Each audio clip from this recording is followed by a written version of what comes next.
Objective 3.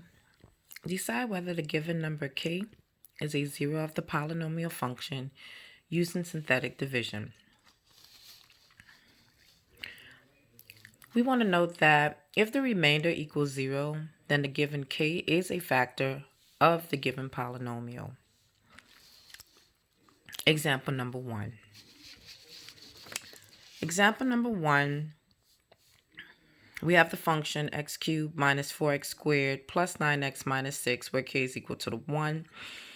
We did our synthetic division here. We got a remainder of 0. Well, what does this mean? If the remainder of 0, it tells us a couple of things. Because the remainder is 0, we know that the value of the function at 1 is equal to 0. And we also know that 1 is a 0 of the given polynomial function. We also know that the x-intercept of the graph, again, the x-intercept is where the graph crosses the x-axis of this polynomial, is the point 1, 0. So when the remainder is equal to 0, it tells you a couple of things about the polynomial. Example number 2. If f of x is equal to x to the 4th plus x squared minus 3x plus 1 when k is equal to -1, we want to find out if -1 is a factor of the polynomial. How we will do that? By using synthetic division. When you go through the synthetic division, you get the remainder is 6.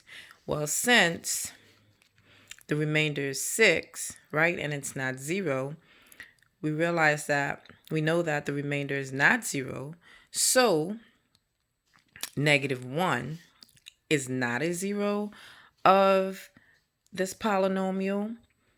However, f of -1 is equal to 6, meaning the value of the polynomial at -1 is 6. And that indicates that -1 and 6 is on the graph of f of x. -1 and 6 is not an x-intercept, of course, but that point is actually on the graph. If you was to graph this polynomial, this function, -1 and 6 will be a point on the graph. Example number 3.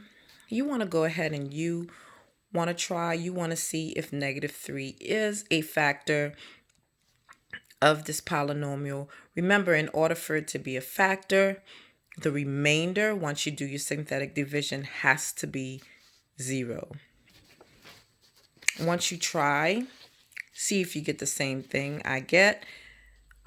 Here is the explanation once you have tried it using synthetic division.